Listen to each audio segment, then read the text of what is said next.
ভালো আছেন? ওয়ালাইকুম সালাম, আলহামদুলিল্লাহ। আপনার নাম কি ভাই? আমার নাম মোহাম্মদ রবিউল মন্ডল। রবিউল মন্ডল। ভাই আপনি এই যে সরিষার জমিতে দাঁড়িয়ে আছেন এটা তো আপনারই? আমাদের জমি। আপনারই তো। একটু বসেন, আমি আপনাদের একটা জিনিস দেখাই। দেখান। সরিষা গাছে আপনার যে নাটিব লুনা এগুলো দেওয়া যায়, এটা কি জানেন নাকি? না ভাই, এগুলো তো আমরা এটা জানতাম না। জানেন না। আপনার যে জন্য আমি বলি যে সরিষার এখন হচ্ছিল আপনার যে ইগুলো আছে না পড, ফলনটা, হ্যাঁ। এই পডটা এইটা কয়েকদিন পরে যায় দেখবেন কি যে আপনার হয়ে যাবে। এই যে এই যে সরিষা যেটা এইটা দেখা যাচ্ছে কত বড়, হ্যাঁ। আর আপনার এই যে এইগুলো দেখা যাচ্ছে কত ছোট। ছোট।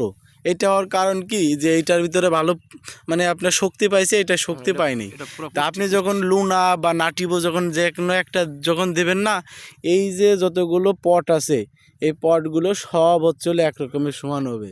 হ্যাঁ, ছোট বড় হবে না। যখন সমান হবে তখন কি হবে, তখন হচ্ছে ফলনটা বেশি হবে। এবং আর একটা যে জিনিসটা হয় সেটা হচ্ছে আপনার এই সরিষাইতে আপনার পচন ধরে যায়। এখন কয়েকদিন পরে দেখবেন যে জাপ পোকা লাগে, যে এরকম ফুল যখন ঝরে যাবে তখন এই যে এরকম পচন আসবে। পচন আসলে কি হবে, সরিষার গুণগত মান এবং সরিষাটা নষ্ট হয়ে যাবে।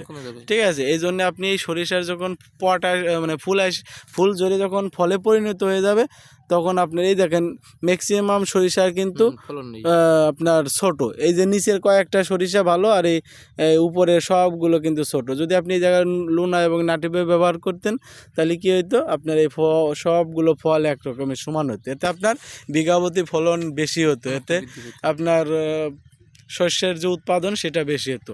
আপনি যেহেতু এবার জানেন না, ভুল হয়ে গেছে, পরবর্তীতে দেবেন। হ্যাঁ, ধন্যবাদ।